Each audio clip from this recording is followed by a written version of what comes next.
Hello, everyone. Welcome to our audience here in Calgary and our audience tuning in from across the country via live stream. I'm your debate moderator, Jennifer Hollett. Thank you.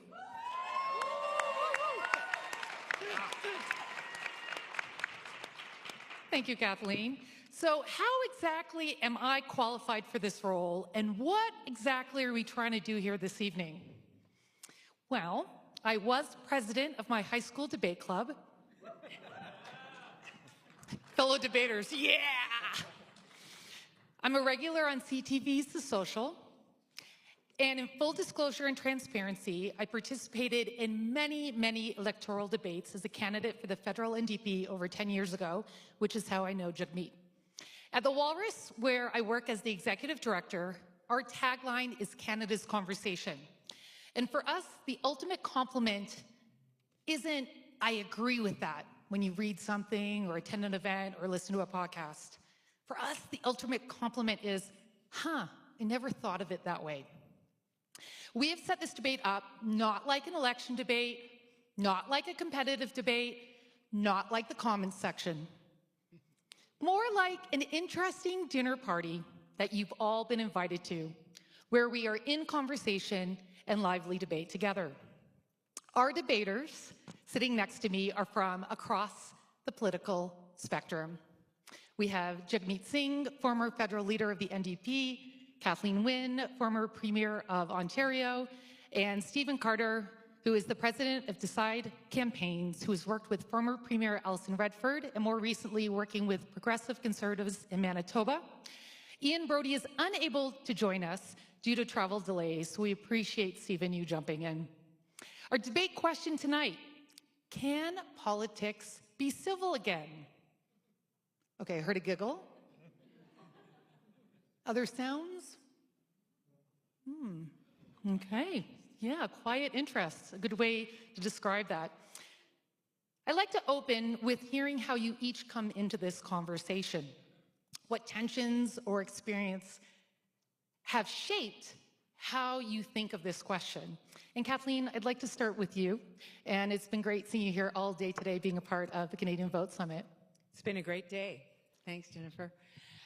So the way I've thought about this question now for a bit, and I think where I've landed is that I have to kind of question the premise of the question, because the question says... Well, and you're going to call the question the question. Yeah, because the question is, can we be civil again in politics? And I'm going to suggest that if you are, or if you have in the past, if there were, straight white men who were involved in politics, you might have been able to have a civil experience. But I would suggest to you that if you were anything but a white straight man, you experienced incivility in one way or another. Ask Nellie McClung, ask Black people, ask Indigenous people in this country if they were included in the political debate. And when they did try to be included in the political debate, what happened to them? And so most of the time, they would not even have stepped forward. But when they did step forward, there were lots of people who had lots to say about whether they should be in or not. So I think the question is a little misleading, and it reminds me, and Jagmeet, I don't know, you may have heard this when you were at Queen's Park as well, but there was a lot of talk about how, there used to be a more collegial atmosphere in the legislature. And my take on that is, yeah, because they were all white guys and they went to the bars and drank scotch or smoked cigars or whatever they did together.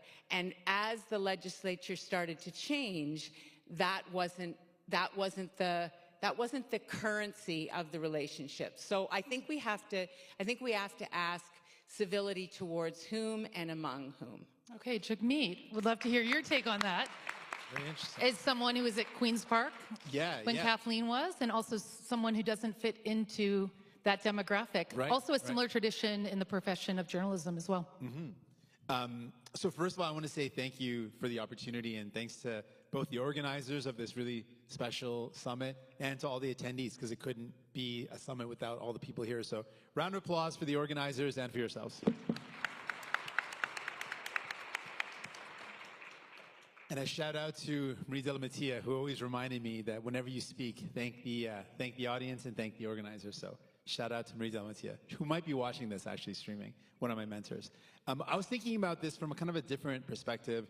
I was thinking about what are the root causes of the tensions that exist and that might be kind of the source for why there is more lack of civility. And I think the underlying kind of tension that I think about when I think about the political kind of climate is that it's tough out there. Like, a lot of people are in tough positions. There's a lot of precarity. They're worried about their future. There are a lot of squeezes going on. They're squeezed financially. They're squeezed with not having enough time to do the things that they care about. So I think all those tensions create a legitimate anger. And that is very understandable. It's real, it's genuine, and it deserves to be acknowledged. And I think what happens is that genuine anger is then manipulated by bad actors who purposely misdirect that anger towards those who are not at fault, or use misinformation to point the blame. And then we have the climate that creates the division and the kind of inflammatory or over-the-top type of discourse we see. I think legitimate critique is important. There's a bit of a tension in our system that it's an adversarial system.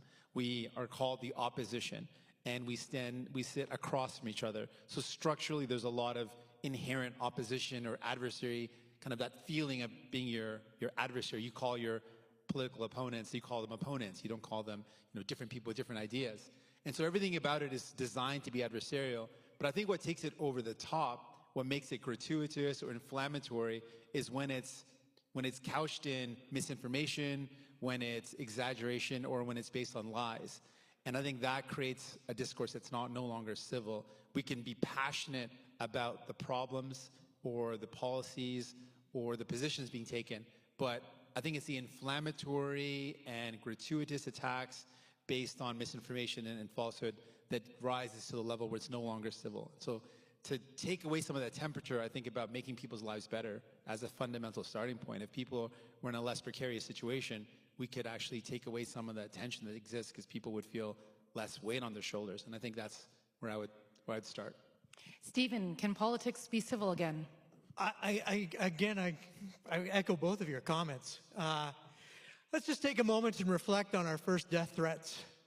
How many people in the audience, just for the nature of your work, get death threats, right? So up here, this group of people gets death threats. Me to a lesser extent, because I'm lucky enough to be behind the scenes, but not exclusively. I do still get death threats. I have spent time with the police trying to figure out my own safety, but far worse. And to Kathleen's point, I've worked with female candidates and I've worked with visible minority candidates, and they have a far worse time than a cis white male. And then I would get, right? So this civility that we're talking about, when everybody used to go to the same club and have their drinks and play pool and those types of things, that civility was long gone when I got into politics. The death threats, the threats from various stakeholders, they've always been there. And if you think back too, so have the assassination attempts. This isn't your normal game of, job opportunities. This comes with people's lives at stake. And the work that we do has people's lives at stake. And they're going to take that really seriously, to the point where they take it beyond what it should go to. They do take it personally. We'll never have come into them, we'll never have spoken to them, but they'll have taken it so personally that their relative died under your watch, right, in a way that they didn't see to be right. Of course it's not going to be civil. What are we expecting? Are we expecting everybody to be rational and reasonable and understandable? That's ridiculous. We're people, we're humans, we're going to have frailties, and those frailties are going to be projected under extreme circumstance in a very negative way. So that most of the time is a lack of civility. Where we can be more civil, and we need to be more civil, is amongst ourselves. Right? The lack of civility in the House of Commons at this particular point, the lack of camaraderie, that's just us pissing on ourselves. We need to not do that.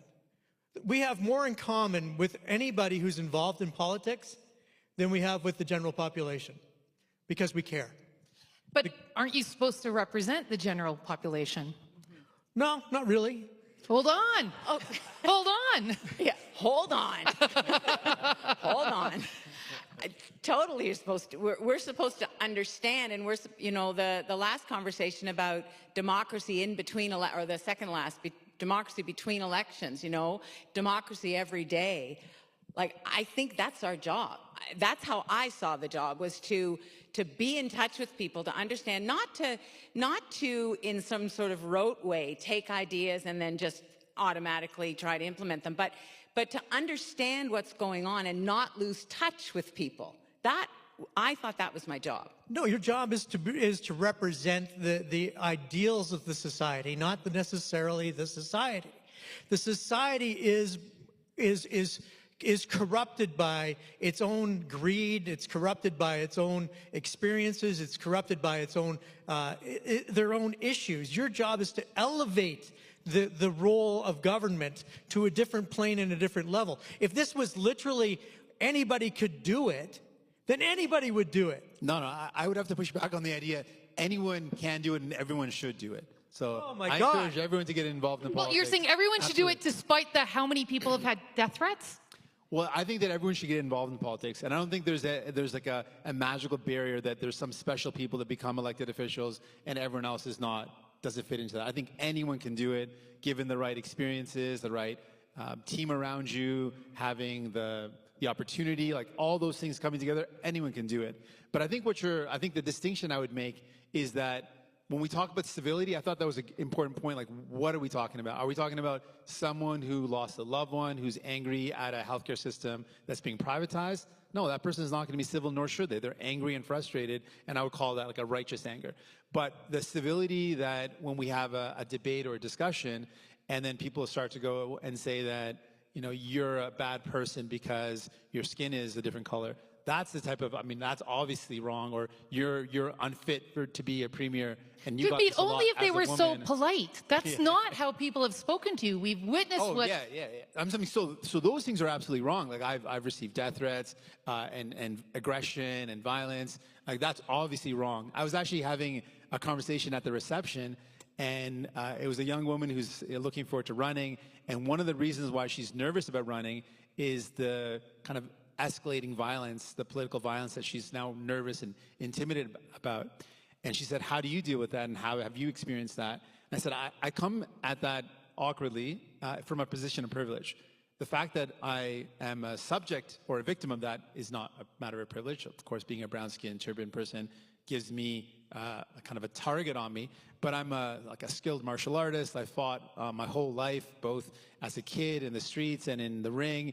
And I said, but that should not be a requirement, is my big concern. That being able to defend yourself should not be a requirement to get into politics. And so I'm deeply concerned about what young woman raised. I'm like, that's a concern that is so troubling to me, that amazing, talented people are afraid to get into politics because the level of discourse has gotten so bad that people are threatening you, and there's violence and there's intimidation. That is something we have to address. But so that's why this conversation is important, because those of us who have been through the process and have, had those slings and arrows, it's important for us to say why, in my case, I would do it all again. It was totally worth it. And I just wanted to pick up on something you said, Stephen, because I do think that it is up to politicians to be uplifting and to raise the level of debate. I do think that's true.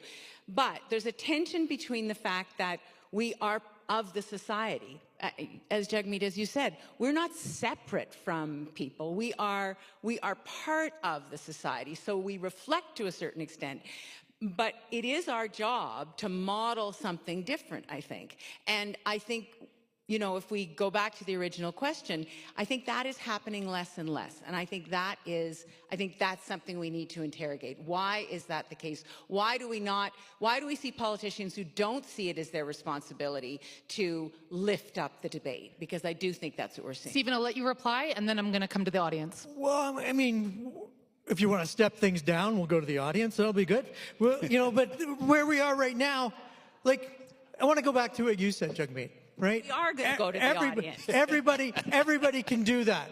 Listen, I'm from Alberta, bub.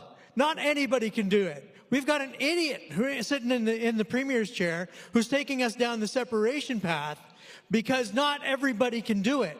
Coming back to your reflecting versus leadership, she's reflecting the very worst of our society, and that reflection of the worst of us drags us all down. We need to stand in a place where where the leaders, you, are standing and leading us to a better place, a place that we want to be, where we can't just say anybody can do it. Your period of time could only have been done by you.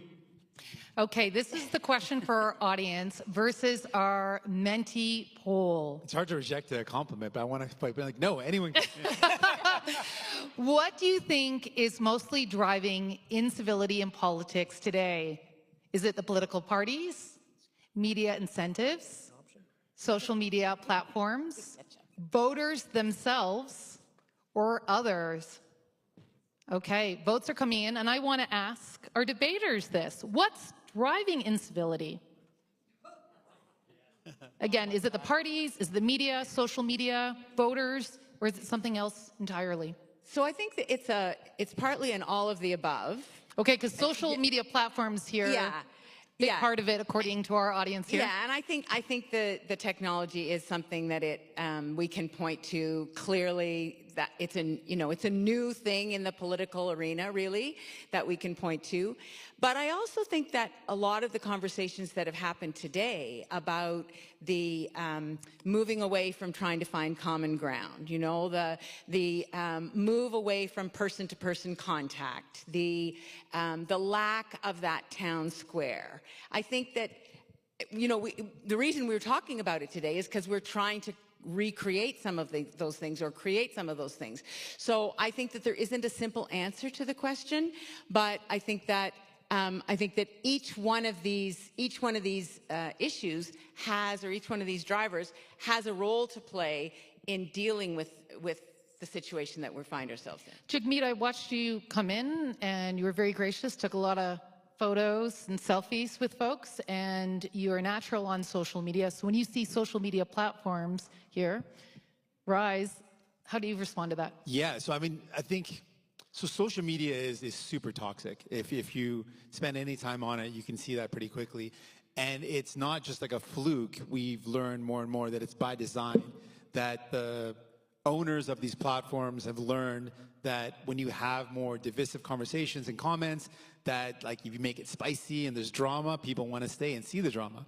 And so it's designed to create more and more negative stuff, because that's what draws eyes. People might fight back against the negative stuff. People might like it and wallow in the negativity, but it is designed on purpose for that. But I would come back to like, what is the source? I touched on one of the sources, saying the precarity that people live in. But I also think that one of the structures, I touched on it a bit, but I think if we want to, I mean, of course, social media is a big problem. I think political parties sometimes contribute, but I think one of the reasons structurally, and I'll tease this out now, and I'll come back to this at the end, is... This is the defense lawyer in you coming up. Yeah, a little. Give you a little teaser, and then I'll make the final case at the end.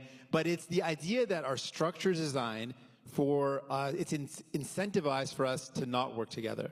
And it's incentivized to kind of create camps that are isolated camps. And so two of the ways to address that, well, let's talk about it in detail and then maybe get into the solutions. But if you've got voter suppression, not a lot of people coming out to vote, you're incentivized to just speak to your own people and get your own people to come out, I think that's a problem. And then when a first past the post system means it's an all or nothing win, then you're not really incentivized to work together. And so the structures, both of those structures, create a situation where it's better to speak to your own people, be very targeted and isolated, and kind of ignore a whole bunch of other folks, to be very focused on just mobilizing your own people. And to mobilize people, sometimes you got to say rowdy things to get people mobilized. And I think all of that is structurally the problem. And I'll give you my solution to that later on. Okay, Stephen. Well, I mean, I'm going to be a little bit of the contrarian here because the political parties pander to the voters.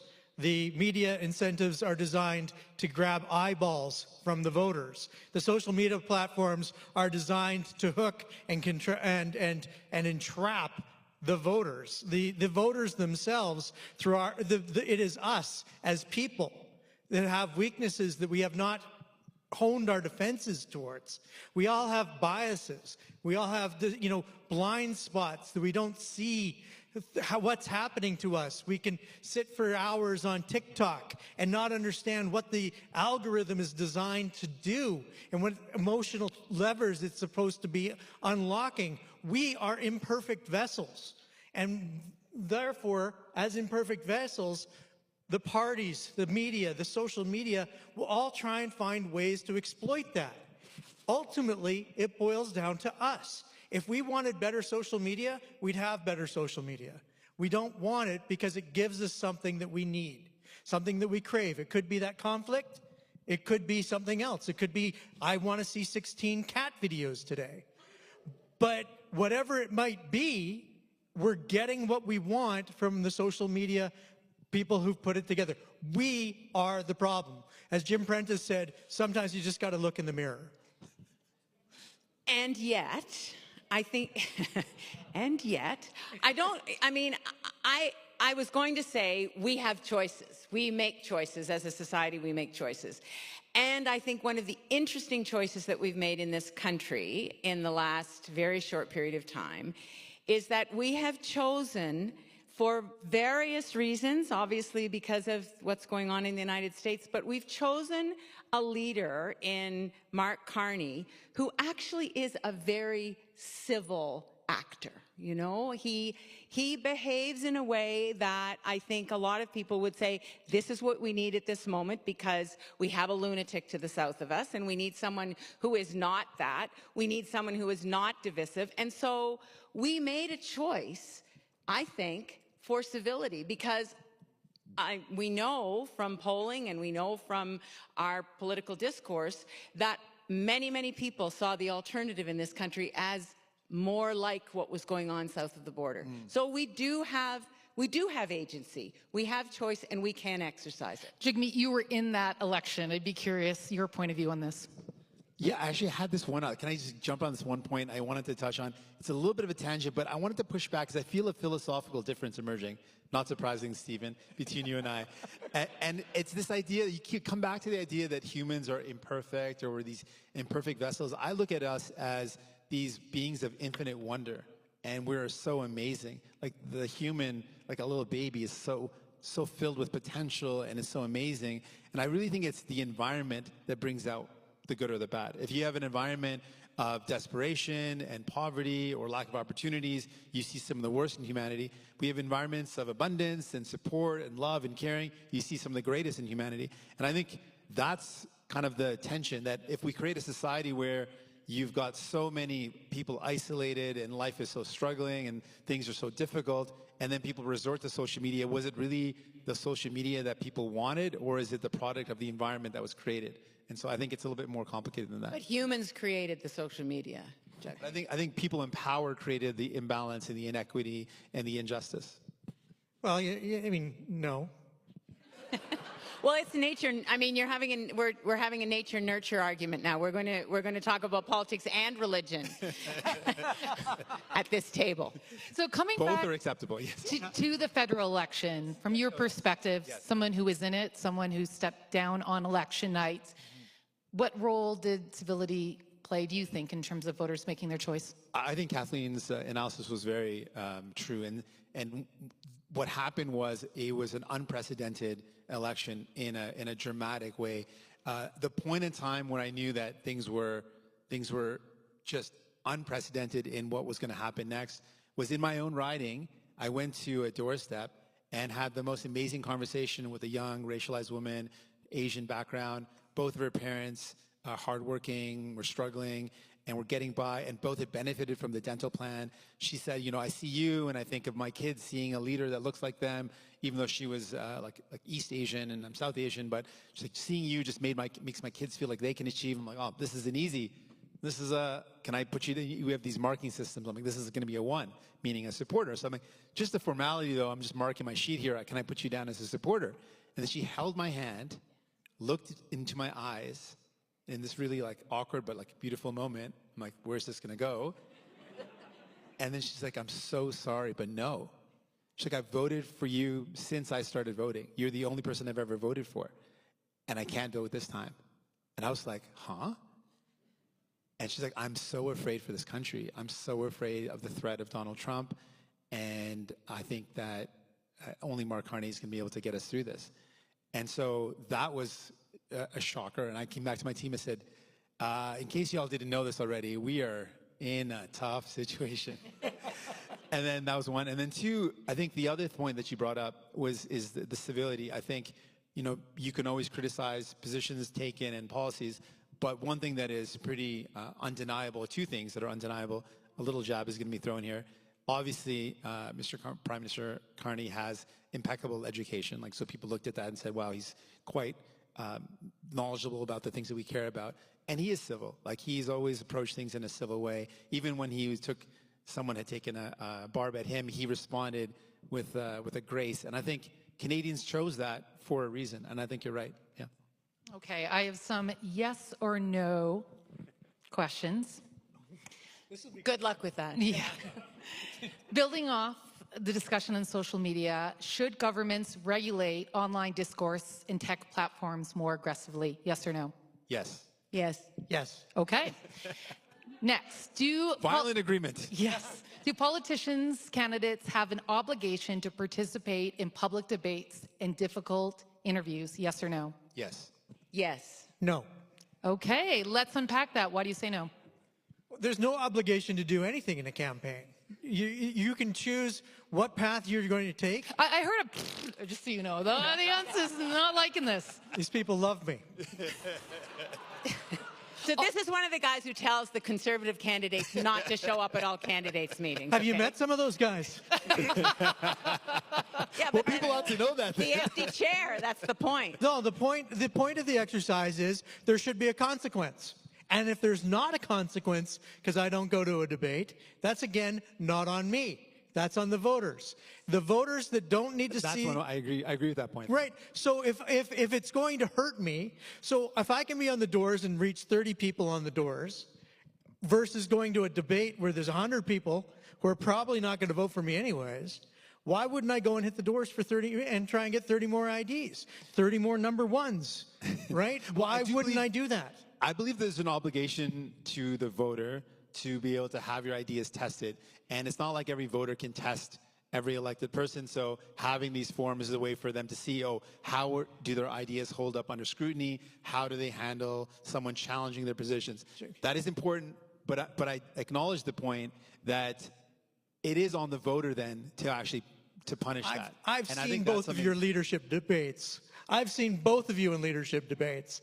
And all it is heavily scripted, heavily tested lines that we're just testing your ability to remember what your aides have asked you to say. We're not seeing the actual debate. Let me say, you didn't watch my debate. I will say this. Okay, there's cynicism for you. As someone who participated in local candidate debates, those are a bit different. A little bit, yeah, a smidgen. Yeah, no, they're very different. Than the televised debates? Yeah. They're incredibly different. First of all, you know all the people in the room.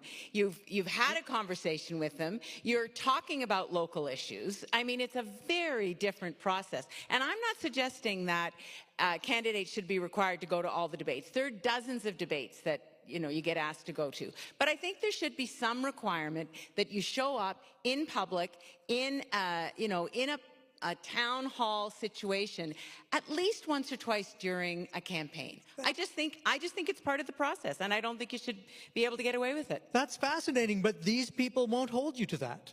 Right? The electorate will still elect someone who doesn't go to the forum, doesn't go to the town hall, hasn't had a town hall, hasn't had a public meeting, doesn't do a telephone town hall, doesn't do the work, continues to get elected just because they got the word conservative or liberal or New Democrat beside their name. Yeah, and incumbents in municipal elections will get elected just because their name's on the ballot. That doesn't mean that it wouldn't be better if there were more engagement. Yeah, better wasn't the question. Better wasn't the question. If we want to ask the We can different still make questions. the argument. It would be better. I think both are true. I think people should absolutely hold your candidate accountable for not showing up. I think people should hold them accountable without a doubt. And if they avoid tough interviews, the electorate should hold them accountable.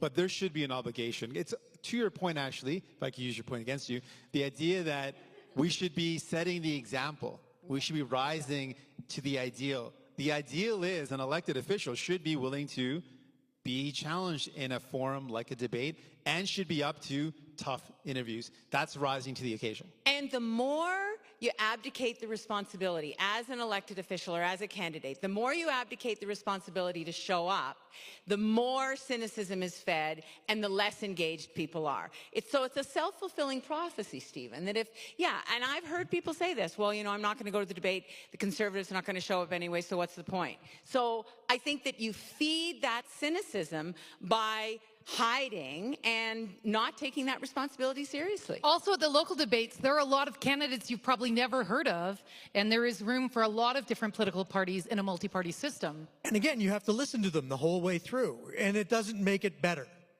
Okay. I have another yes or no question here. Some of the candidates that are running have a platform that you don't have to listen to.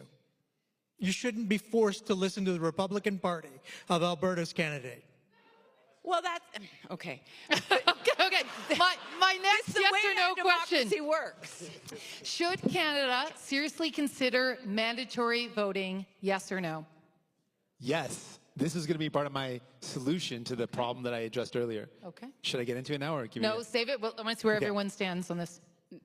Really? One word? Yeah. Okay, I'm going to have to say no. Okay. No.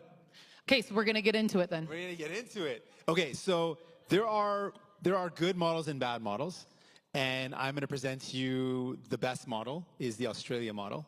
They actually have often been the best in a lot of these kind of interesting. Look at Stephen's face. The Australian model is great. Have you not seen it? So, okay, in Australia, what happened was their voter turnout tanked below 50%. And like, we got to do something. So they implemented a mandatory voting policy. And the way they did it is they found this kind of balance where there was a little bit of like a penalty, but it's not overbearing. So it's like a 20 Australian dollar fine if you don't vote. And they actually follow up with people. And you can have an excuse, and there's a very easy kind of appeal process where you can excuse it. But the proof is in the pudding, as they say. The result is Australia consistently hits 90% voter turnout.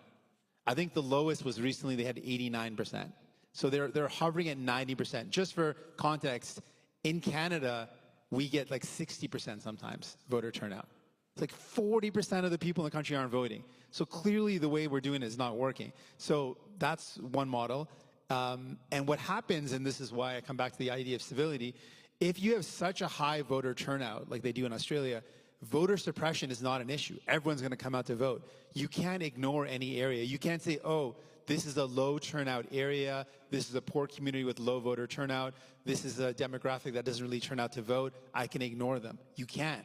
And you can't have just a targeted message to your own supporters only. You kind of have to speak to everybody. And if you speak to everybody, you can't have gratuitous or inflammatory over-the-top critiques because regular people will be like, that's not true and that's a bit exaggerated and I don't have respect for your position anymore. So I think it would also have an impact on civility because you can't be gratuitous and over-the-top and inflammatory when you have to speak to everybody. All that to say, yes, I think we should absolutely. So they both heard you out here. Well, and the reason I said does it have to be one word is that I think there's a whole nuanced conversation that would have to go on around it. You know, I think there are a lot of things that we should do before we get to the point where we say we got to try mandatory voting. You know, I think that the conversation today about what we can do to enliven our democracy is we should be exploring all of those things because I worry about voter turnout a lot.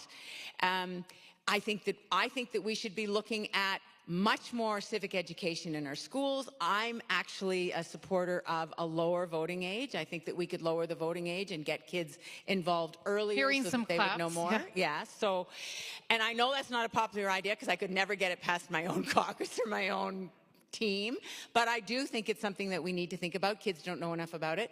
And I also think that the imposition of mandatory voting would, unless it were done really, really carefully with a whole lot of run-up, I think that people would be very, very opposed to it. You know, I think that the culture of the country, particularly in this moment, I think that people would see it as a really unfair imposition. So I think that's why it's not I don't think it's a simple issue. Okay, Stephen? 3 groups of people in the world: hyper-engaged, less engaged, unengaged. You're such a strategist. I am happy to have the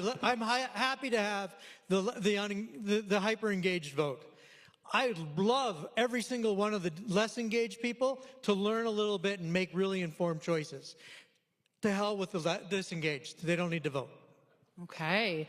We are now going to... Mackerel. Can I just say holy mackerel? Sure. What do you mean? They're not paying attention. They don't know who Kathleen Wynne is. Why are they not paying attention? Because they don't want to. I don't Because believe they make that. choices. Okay, the thousands of doors I've knocked on, the people who are disengaged, it's usually for some other reason they don't give a shit. Are you a candidate nightmare? Are you one of those ones who stands at the door and talks for 3.5 minutes? Yes. Oh, Yes. And have I turned votes? Yes. candidate nightmare. This is someone who clearly cares. We're going to move to audience questions, starting with a question from our online audience. For those of you in the room, if you raise your hand, we'll try to get to as many questions as possible. We have a roaming mic. A friendly reminder that a question is a short statement that ends in a question mark. I'm not joking. From our online audience, how can we compel MPs, and by extension MPPs, MLAs, city councillors, to be more civil to each other, especially during question period? Even children are not that rude to each other. Okay, so from the beginning, when I went into a legislature and I first sat down and I got up to speak and everyone started yelling and I was like, oh, what's going on? And I sat back down and everyone's like, no, just keep going. I'm like, why are they yelling? What is going on? I don't even understand what they're saying. They're like, that's just the culture. I'm like, that's a dumb culture. That doesn't make any sense at all to me. And they're like, don't worry, you'll get used to it. I have never got used to it. I 15 years, provincial and federal, and I've never got used to it. I think it's so, not just silly, it's just embarrassing. Like, it's not cool. There's nothing cool. People are doing it, thinking they're cool. And I'm looking like, you are not, that's not cool. That's not funny. That's not interesting. You're just yelling at people, and no one likes it. And if you had kids watching, they would be looking at that and being embarrassed. And so, yeah, I think it should just stop. The heckling, the yelling is not cool. There's 1 in a million that can be sometimes witty, but for all the nonsense, it's just stop it. Kathleen, how do we change it? I don't know, but come on, Jagmeet. Jim Bradley was pretty funny. 1 in a million, like I said. Yeah. Once in a while, there could be a funny one. Most of it is nonsense. You know, I've heard people say that when television came into the legislature, it changed. So I think there are, you know, there's a real performance, a sort of theatrical aspect to it. So that is a problem, and I think having a good speaker is a really important part of keeping control. You know, so that the rules are very clear and the speaker doesn't let the House get away from them. But I will say that when my constituents would ask me questions about the emotion in the room, one thing I will say is that you do want politicians who care about what they're talking about, you know? So for it to be a bloodless debate, for it to be, you know, a calm and cerebral interaction, I don't think that's ever going to happen. I don't think it ever was the case because people care. It's sort of what you said. People's lives are on the line. You know, the decisions that are being made and the discussion is about stuff that's very, very important in people's lives. This also happens at the dinner table when we talk about issues we care about. Exactly. So finding a way to be in that and to keep your own space in your own head. And I actually loved it. I grew up in a family that was extremely volatile. It felt like home to me, so it wasn't actually that upsetting to me. It was a bit disorienting when I first was there and I stood up and everybody was yelling, but once I figured out that's what was going to happen and that the mic was picking up what I was saying, you keep going. But you don't want to take the feeling out of it. I think we have to be careful about that. And we also don't want to pretend that it was ever as flat as we maybe think it was. You know, I literally just had this conversation with one of my clients. I just said, I am never going to ask you for your best heckle as our election slogan, right? Never going to make it into a brochure, never going to be a talking point. Your best heckle is nowhere near our best work. So stop heckling, please. And I would put it on both sides. You know, this is not... The government side is no better than the opposition. The opposition's no better than the government. This is not our best hour. No, I mean, I think the idea that there's emotion, obviously people care and people are passionate, but what actually happens if you watch it is just weird yelling. It's not like they're just trying to shut down the other person's tea. They're not saying what you're doing is bad, it's going to hurt the population. Like that I could kind of get. They just want to just drown out the other person. Sometimes they make fun of the person that's speaking. Like it's really silly. It's not, if it was emotional, like, you know, you're cutting the healthcare, it's bad for our system, like, yeah, then maybe that, but that's not what's being said. It's like, that wouldn't be embarrassing if I had a classroom of kids watching and someone was asking a question and someone said something passionate about defending the thing that they cared about. That's not really the thing that's embarrassing. It's all the other nonsense. Well, that's true, but the what I'm talking about is the heckling or the calling out that has to do with the issue. You know, I think that is relevant, and you know, that's not the majority of it. The majority of it is more just like, I don't like you, so I'm not going to let you talk. Yeah, and that's not cool. No, that's right. Okay, let's get to the audience mic. All right, go for it. Hello. In regards to mandatory voting, does that mean you would require First Nation, Inuit, and Métis to also vote mandatorily when we are still dealing with a colonial state in relation to them?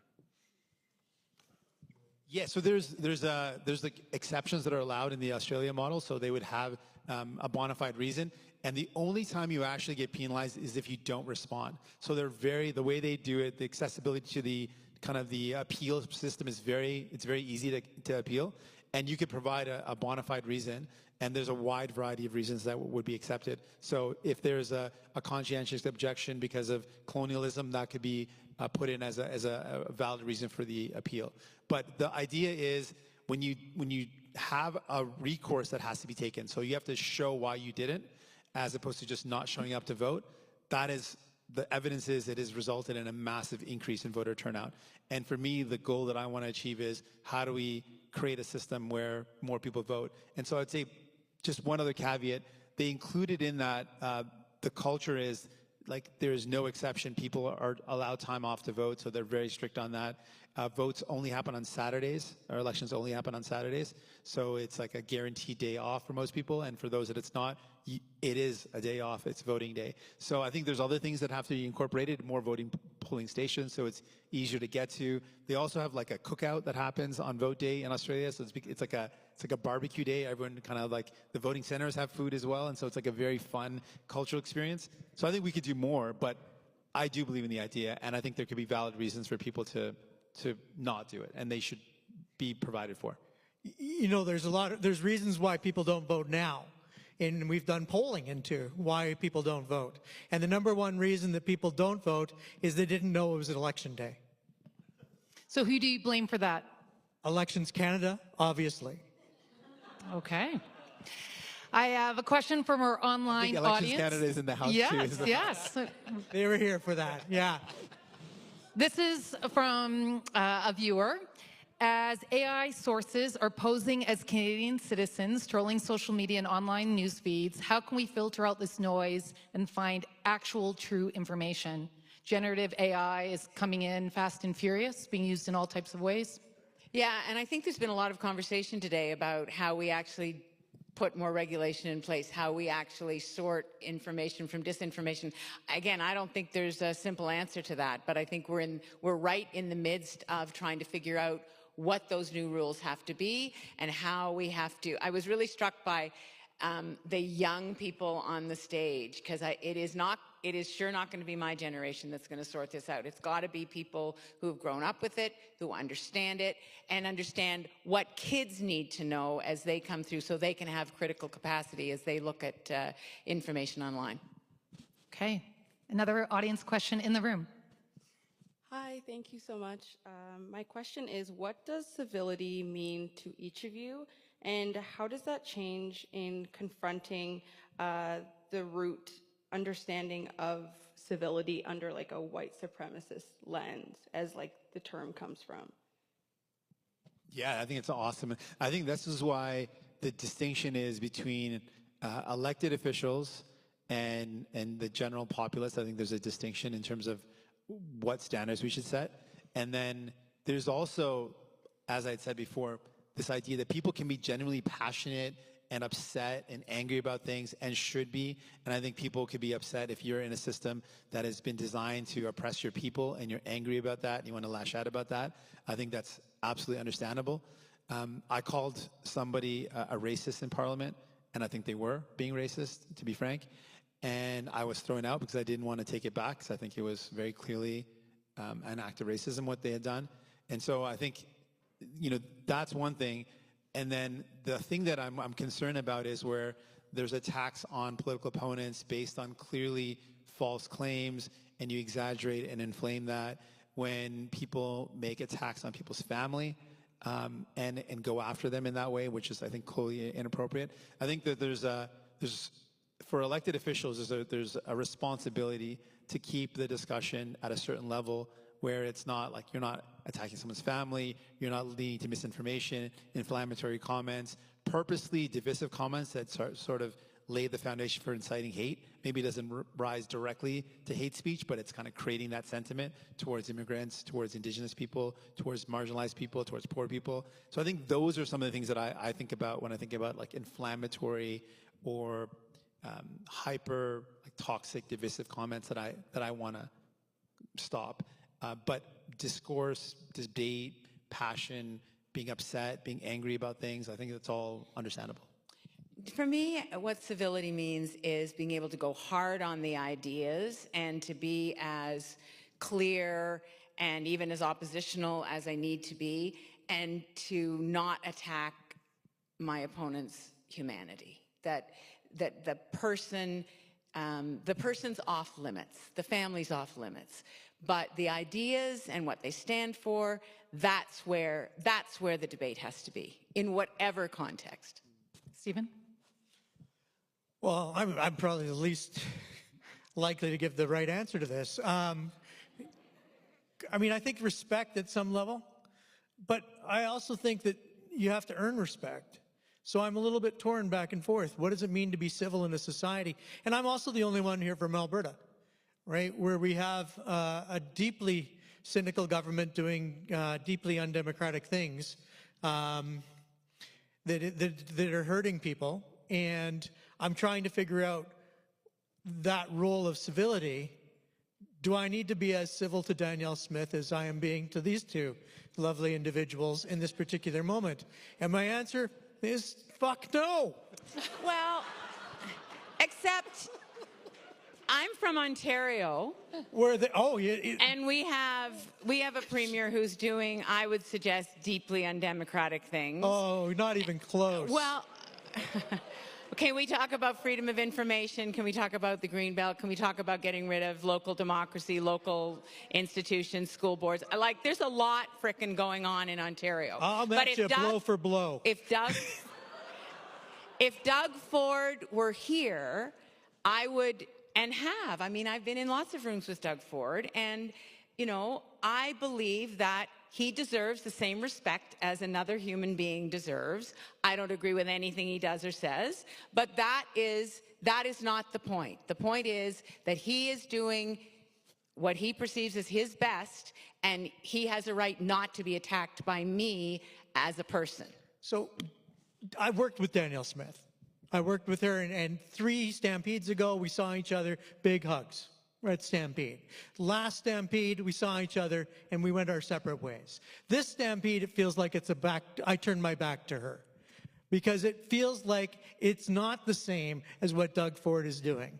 It feels like what we're seeing here is an attempt at removing our Canadian sovereignty, at removing who we are at our core identity, undermining the First Nations populations in our province, and really undermining that which makes Canada great through opposing immigration and opposing our Canadian Constitution. And there comes a time when you have to stand up and say, I'm sorry, I just don't respect you anymore.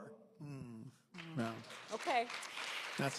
We are now at the part of the debate where I would like to invite closing thoughts. So I welcome each of our debaters to share what you've heard. I think one of the challenges often with debates is that we're not listening or people feel they haven't been heard. So what you've heard, but also what is one change that would strengthen how we disagree in politics today? What's something we can take away? I just got to say off the top, Stephen, you were very charming off the top when I met you, but you were outstanding tonight. I really enjoyed your delivery, your ideas. Shout out to Stephen. I didn't expect. I mean, I knew you're talented, Kathleen. I've seen you in the house. I know you're a great communicator, so I'm not surprised. But that was Stephen. Shout out to Stephen. I got to give him that. So there's some civility for you. The things that I thought about today that I think. The tension was really beautifully illustrated right here. And I was kind of just watching it unfold. And it goes back also to the question that was asked. Like, at a certain point, if there's fundamental rights, like your human dignity being attacked by a government, then you're not going to be civil in your opposition to that. If someone's taking away things that are so vitally important to who you are, to your people, it literally means a life or death question. If it's something that deeply impacts people, then you're going to fight with your heart, with everything you can to oppose that. And I think that that's justified. And then I heard really eloquently put that we should also recognize that every human has a humanity that deserves there's dignity in their humanity, and we should respect that. And I think there is a way to have like no holds barred and go and attack and defend and fight for things that you believe in. And there is a certain thing that, we wouldn't call for. I mean, there's a certain point we wouldn't call for any political violence against Daniel Smith, for example. I think that's a line. I think we say that we want to do everything we can to beat someone at the polls. We want to find a way to organize as many people to make a massive change electorally. But then there's a certain level that we're not going to call for things that are purposely inflammatory, hateful. And so I think that maybe you've pushed me. This discourse has pushed me to kind of give more grace and space for appropriate, passionate opposition and disagreement. But then there's a certain core of civility, of respect, of dignity that we have to keep. And then the answer to the question, like what can we do? I think on just a human level, if we spent more time with each other, and I think the form for that has changed, like as Kathleen was pointing out, and as Stephen pointed out, like we're not gonna. Like I'm a vegetarian and I don't drink, so if you had like a wine and cheese evening, it's gonna be difficult for me to have a place to feel like that I could go in and do. But the fake cheese and the fake wine is getting better. It is getting better. Yeah, it's true. Actually, I've had some of that, so I give you that. But yeah, so the point is that so on a very basic level, spending time with each other and remembering that we're all humans. So that would be like what politicians should do, find a forum where we could kind of just meet each other as humans. As a society, I think those structural problems, like it's not that sexy, but I think mandatory voting, proportional representation where it's not a, thank you, yep. There's a couple of folks in the back that leaked that too. Does not bode well for me seeing it achieved. But yeah, I think proportional representation means like, the percentage of vote you get is the percentage of power you get. And as a result, you have to work together with people, and it would require more collaboration. I think collaboration is good. Clearly, I did it. Did everyone agree with collaboration? I don't know. But I still would do it again. I believe in it. I think it's the right way if you want to get things done. So I would change some structural things, make sure we get to know each other better. And then I think if we can uplift people's everyday lives, make people have less precarity and insecurity in their lives. They're less likely to be manipulated by those who are bad actors that seek to kind of exploit those fundamental kind of problems that people are going through and use that to inflame more division. So, Kathleen, what did you hear, and what's one change we can make? Well, I'll start with the second one. I think that we have to be very careful in our political system not to abandon the person-to-person interactions. So when I talk to young candidates, I warn them about marked lists. You know, you're only going to go to the doors where there's going to be a warm reception. Don't do that. Go to every door. Talk to everybody. Hear the people. Hear what people have to say, because your technology may tell you who is behind that door, but I can tell you that they don't always know. So He's going bad candidate. I actually agree. Okay, Yeah. okay. yeah, so The technology is just not as good as we think it is. yeah. So that human interaction, I think, is really important, not just in knocking on doors, but, having that everyday democracy. I think that is really, really important. And we've moved away from it, and it's harder to do. It's hard to do in urban settings, and people will say to you, nobody comes to their door. That's not true. And the people who do come to their doors are people who talk to their neighbors, I mean, I really believe in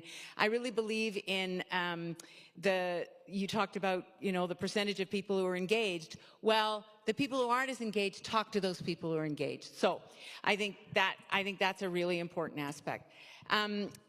You've pushed me to a point where I really have to think about what happens when we stop respecting people. So you would turn your back on Danielle Smith. You see, I think down that road lies war. Like, I think if we don't actually push ourselves to maybe not respect anything about what the person stands for, but respect the humanity of the person, if we stop doing that, I think we're in really big trouble. And I think often about what I would have done in the context of the convoy, for example, in Ottawa. And it worried me that right at the beginning, there wasn't any interaction between a lot of elected politicians and the people who were in that protest. Because my philosophy was always to talk to the people who were protesting, maybe because I had been a protester and I understood what brought people to that, But I think we created a distance between people who were really in pain and people who were making decisions. And that's gotten us to a bad place. I'm not saying that was the cause, but I'm saying I think we exacerbated that problem by not engaging with each other. So I just really worry about a culture where we say, if I don't respect you, I don't have to engage with you. I don't think that's going to be good for democracy in the long run. Stephen, what have you heard, and what's the change that we can make? Well, I mean, I've heard from both of these people that they are infinitely nicer than I am. Have more openness, a desire to meet with people, listen to them. There's probably a reason why they're elected and I'm not. I've struggled with some of what I've heard, right? Mandatory voting, proportional representation. You're killing me, killing me. But I'm heartened by the relationships and how easy it is. Let us never forget how easy it is to develop a relationship. We were strangers, right? And this is not the ideal setting to have a nice conversation and get to know somebody. We did well. But we did well because ultimately our hearts were open to that. And if we bring to our conversations the willingness to open our heart to the other person, I agree with you. It will go better. It will be better for our society. But I'm still not doing it with Danielle Smith. A round of applause for our debaters this evening. Thank you to our debaters, to our audience in the room and at home. We encourage you all to stay in touch. You can join Canada's conversation at the Walrus by subscribing to our free newsletter at thewalrus.ca. We encourage you to engage with Canada's democracy and subscribe to the Exchange's newsletter at engagedemocracy.ca for the latest information on how to engage here in Alberta, perhaps stampede strategies, as well as across the country. We look forward to seeing many of you tomorrow at the Canadian Vote Summit, and please carry on the spirit of this debate, listening and understanding ahead. Have a great evening.